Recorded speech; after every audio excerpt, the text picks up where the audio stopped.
고맙습니다. 할렐루야. 예, 앞뒤 잡으시면서 인사 나누겠습니다. 잘 오셨습니다.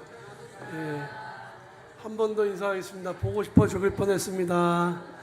예, 보고 싶어서 죽을 뻔했습니다. 예, 고맙습니다.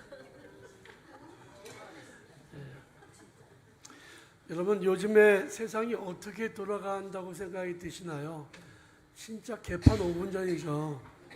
예, 세상이 그냥 그야말로 독 파이트예요. 개들 싸움.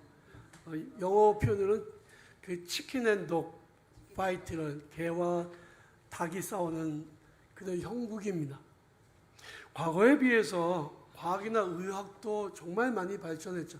어제 신문을 보니까 말기암도 이젠 고칠 수 있다. 그렇게 나와요.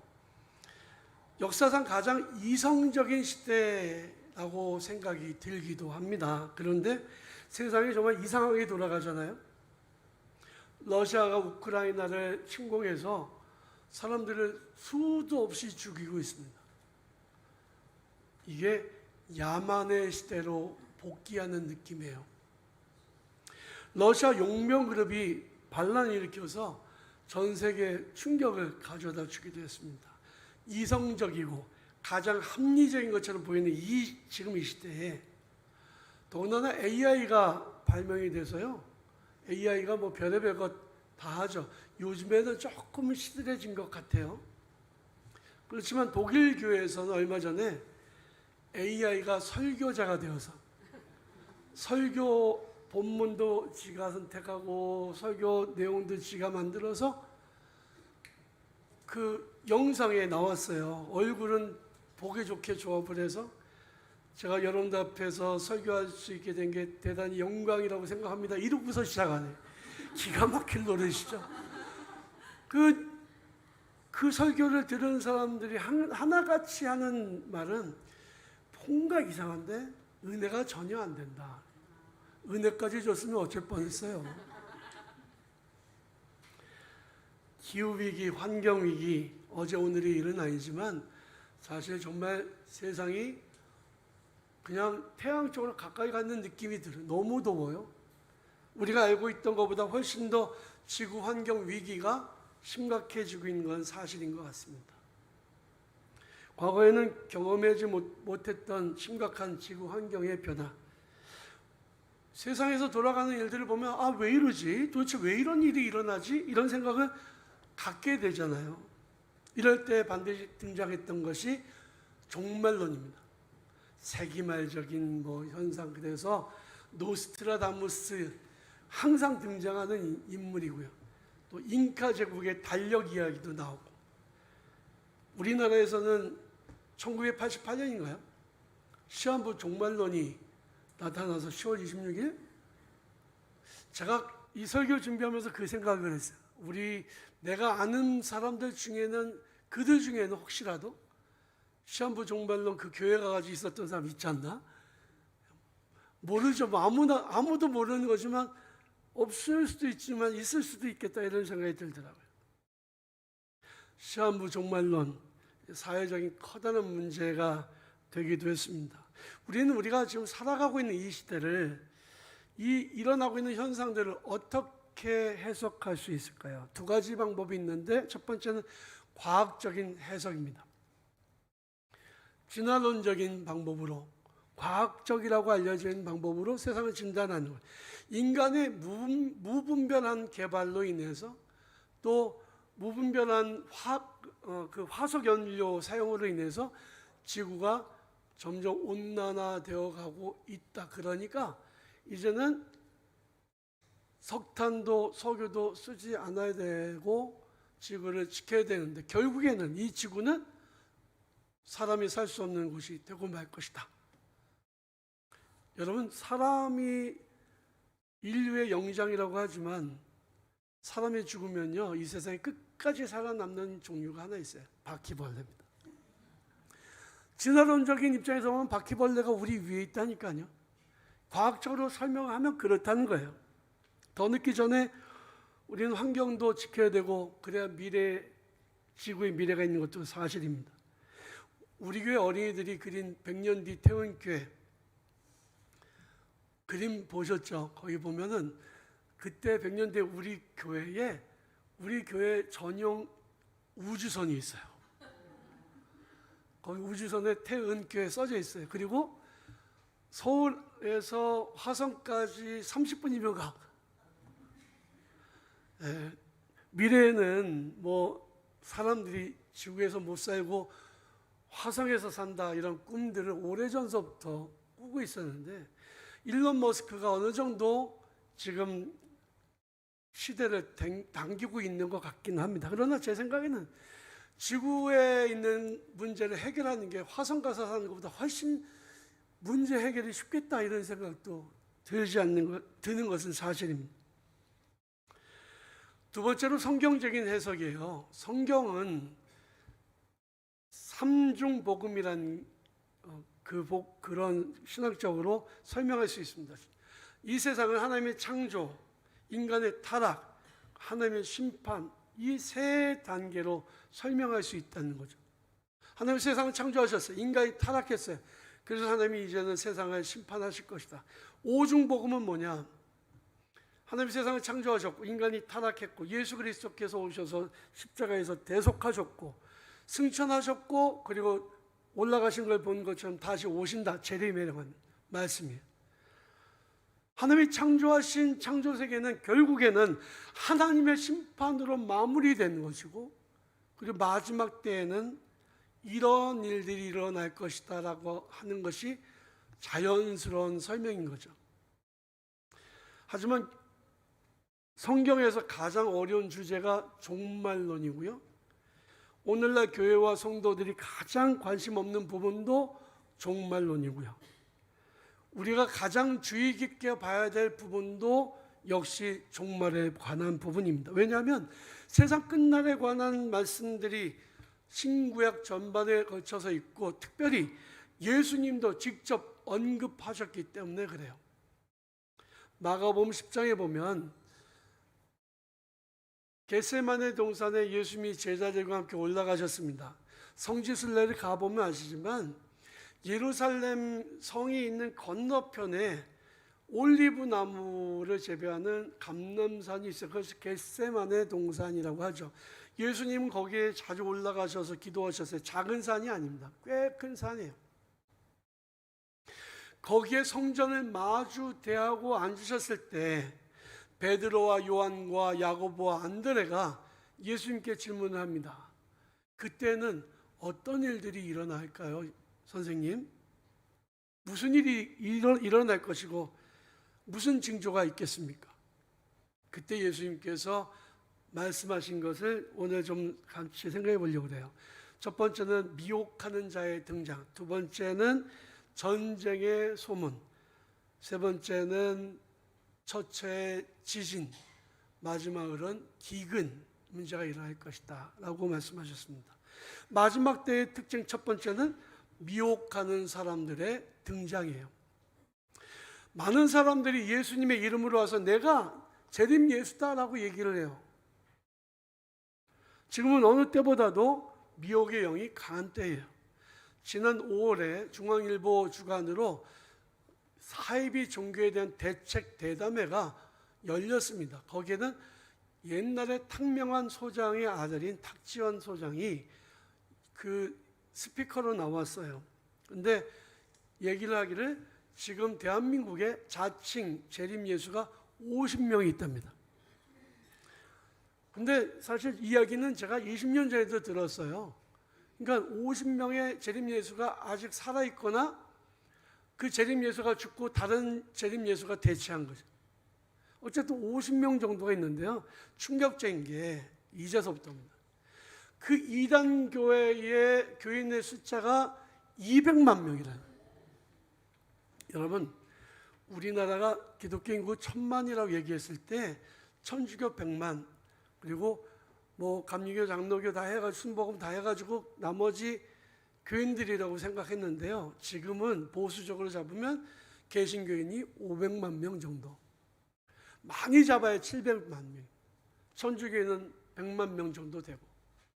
이단이 200만 명이라는 얘기는요, 지금 정상적인 교회의 2분의 1까지 따라왔다는 얘기예요. 이건 굉장히 심각한 문제입니다. 그리고 그 교주들이 자칭 예수라고 하는데 그 교인들이 얼마나 충성스러운지 몰라요. 넷플릭스 보셨나요? 거기에 신이 버린 사람들인가요? 거기에 뭐 정명석도 나오고 뭐 이만희 만민중앙교회, 그리고 신나라 레코드의 아가동산 한번 나오는데요. 저는 보면서 이 인간들이 왜 이렇게 못생겼냐. 정명석은 기생 오라비처럼 생겼잖아요. 아가동산의 그 여자는 세상에 못생긴 추녀예요. 여러분, 그 사람들보다 제가 100배는 더 잘생겼죠. 맞잖아요, 그죠? 그래도 3부 예배는 감사합니다. 2부 예배는 별로 반응이 없었어요. 이런 얘기하고 반응이 없으면 빈정이 상하잖아요, 제가. 그래도 자기네 목사가 잘생겼다 그러면 좋은 거지. 외부에서 와서 막 외부인들이 태훈교 목사님 대단하다 그러면 여러분들이 반응이요, 조용해요. 그러면 제가 속으로 아니란 얘기야? 그런 생각이 들더라고요. 그럼 얘기하는 사람들도 얼마나 민망하겠어요. 지난주에 있었던 일이야. 생긴 것들을 보면요, 도저히 믿고 따를 수 없을 정도로 못생겼는데 신기하게도 그 사람들한테는 돈도 갖다 바쳐, 집도 갖다 바쳐, 몸도 갖다 바쳐, 심지어는 자기 딸들도 갖다 바치네요. 세상에 이해가 안 되는 일이잖아요. 저는 지난 주간에 좀 힘들었어요. 이 교인들 데리고 어떻게 교회를 이끌고 나가나. 마음이 너무 상하더라고. 특별 새벽 기도했는데 교인들이 특별히 안 나와. 이단 교주들은 말 한마디면 별걸 다 하는데 우리 교인들은 죽어라고 말을 안 들어요. 어떻게 하면 좋을까요? 어떻게 하면 좋을까요? 목사가 어떻게 하면 여러분들은 말을 들을까요? 여러분, 미혹을 하는 사람들이 많아지는데 정말 많은 사람들이 미혹당해. 200만 명이에요. 왜 그들의 말에 들을까? 그렇게 인간 생긴 것도 못생기고 이상한 짓을 하는데 다른 게 아니라 미혹하는 영 때문이죠. 악령이 역사하는 거예요. 미혹하는 사람들이 많이 나타나는 것이 바로 마지막 때의 증거입니다. 두 번째로는 전쟁과 전쟁의 소문이 많아요. 인류 역사를 보면 전쟁 없었던 때가 없었습니다. 옛날에 전쟁은 어떻게 했는지 아세요? 농사 지을 때는 전쟁 안 해요. 그리고 농사 지어서 곡식을 다 추수하죠. 그럼 그때서부터 전쟁합니다. 왜? 남이 농사 지은 거 뺏어 오려고. 1년에 한 차례는 꼭 있었습니다, 전쟁이요. 그러니까 전쟁은 수도 없이 많았는데 그때는 대량 살상 무기가 없었습니다. 그 전쟁을 해도 사람들이 많이 죽긴 해도 뭐 그냥 몇십 명씩 죽고 이 정도 수준이었죠. 근데 20세기 들어오면서 전쟁이 엄청난 전쟁으로 확대되잖아요. 1차 세계대전은 전쟁으로 인한 사망자가 100만 명이 넘었습니다. 2차 세계대전, 또 6.25 전쟁, 베트남 전쟁, 아프가니스탄, 이라크 전쟁을 통해서 엄청나게 많은 사람이 죽었고 지금 러시아에서도 일으킨 전쟁이, 우크라이나에서 수없는 사람들이 끔찍한 전쟁 피해를 입고 있습니다. 원자폭탄이 일본의 히로시마 나가사키에 떨어졌을 때 몇만 명의 사람이 순식간에 재가 되고 말았습니다. 인명피해도 역대급이었습니다. 그런데 요즘엔요, 매스미디어와 SNS의 발달로 인해서 전쟁이 실시간으로 중계되고 있습니다. 어제 제가 뉴스를 보는데 수단에서 지금 전쟁이 크게 일어나고 있다는 얘기를 들었어요. 내전인데요. 바로 지구 반대편에서 일어난 일도 바로 우리는 듣고 있어요. 어느 때보다도 전쟁 소문을 많이 듣고 있습니다. 심지어는 몸캠 달고 군인들이 전쟁의 참호 속으로 뛰어들어갑니다.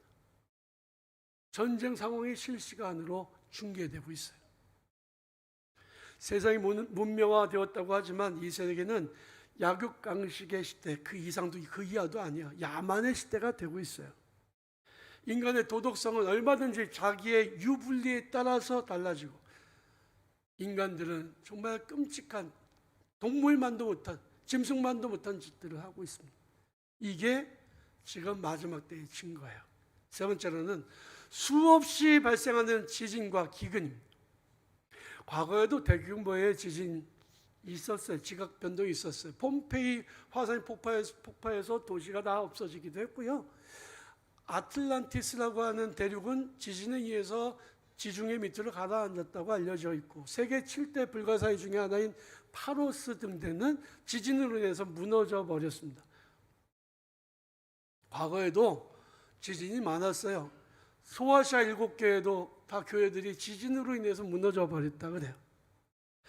그런데 지진학자들의 보고에 의하면 과거 어느 때보다도 지진의 강도도 세졌고, 그리고 빈도수도 훨씬 더 많아졌다. 지금 일본의 오염수를 버리는 문제로 세계가 시끄럽지만 사실 그 문제의 발단은 동일본 대지진 때문이었습니다. 그런데 지금은 일본 동경을 중심으로 해서 정말 역사적으로 거대한 지진이 이제 얼마 있으면 온다는 예고가 나온 상태예요. 내일 당장 일어나도 이상하지 않을 만큼의 그런 지진이 일어난다고 하죠. 우리는 지진이 일어나고 쓰나미가 일본 대륙을 덮치는 그 모습을 뉴스를 통해서 실시간으로 직접 볼 수 있었습니다.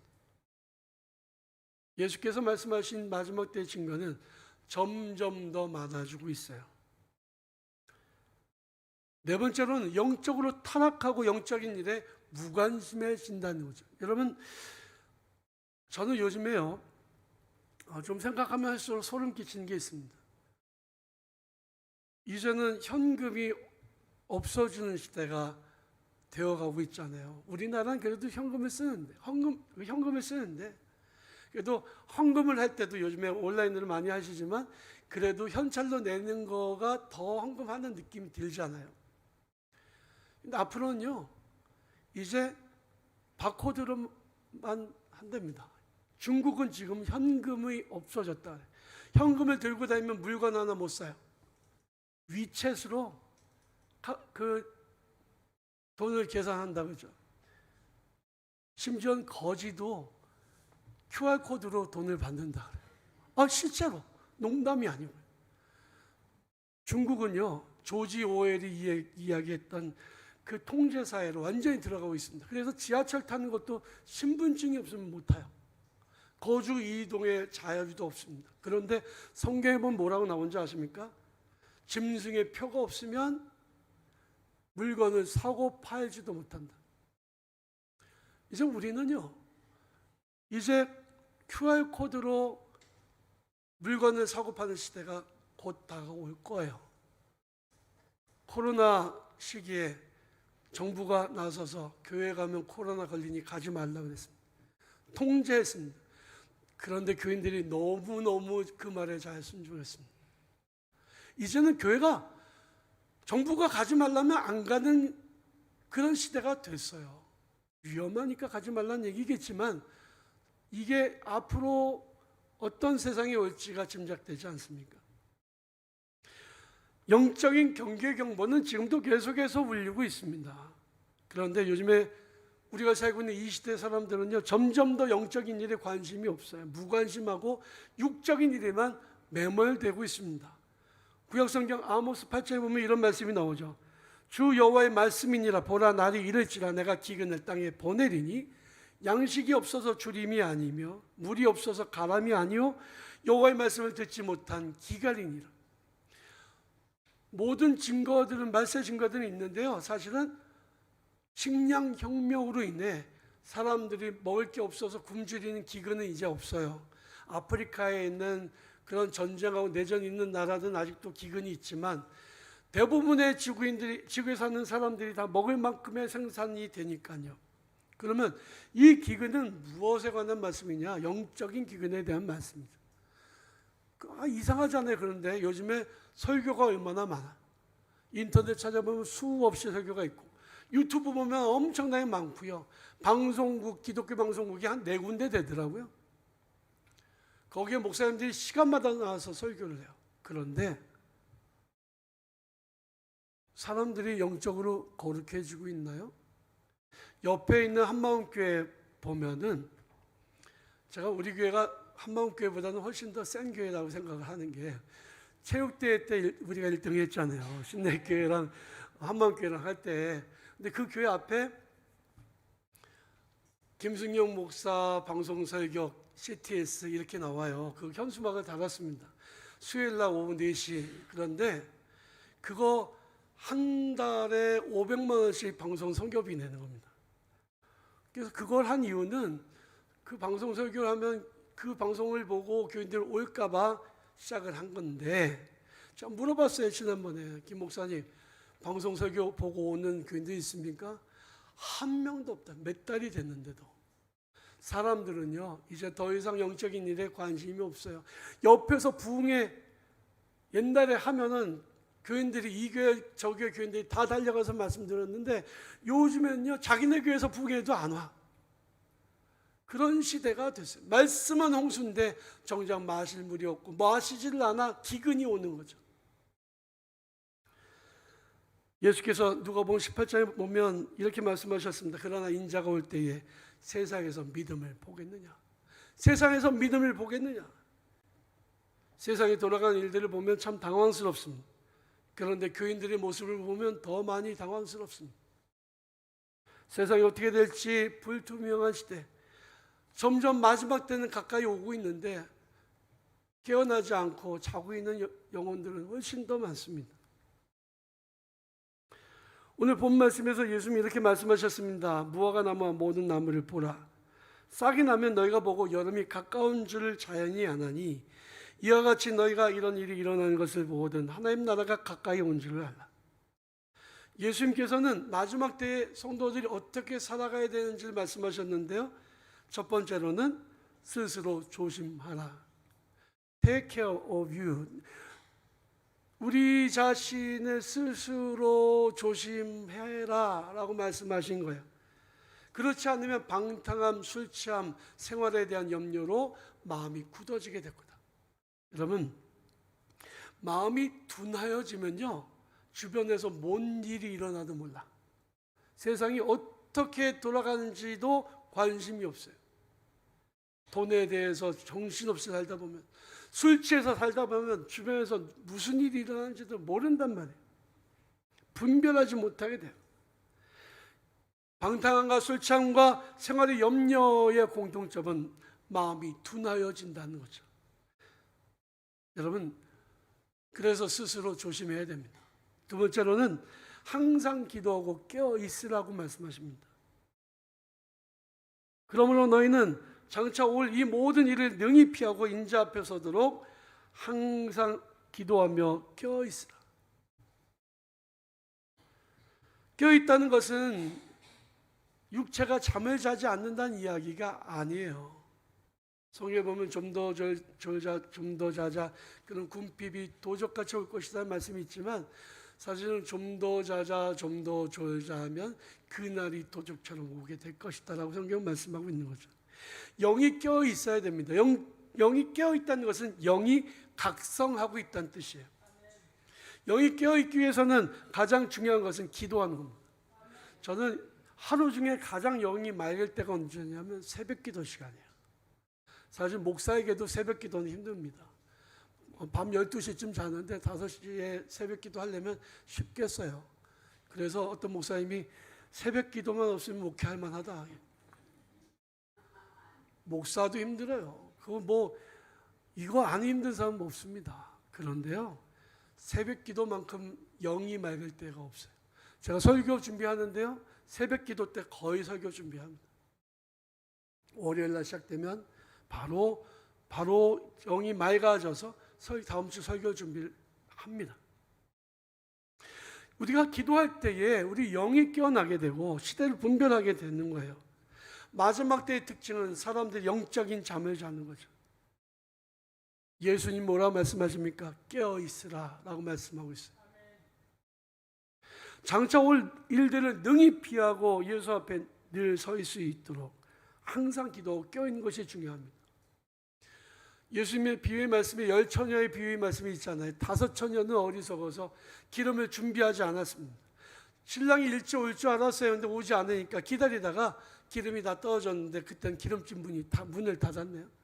5처녀는 보니까 기름이 없어 신랑이 오지 않으니까 얼른 가가지고 기름집에서 기름을 채워다가 왔습니다. 이게 깨어있는 겁니다.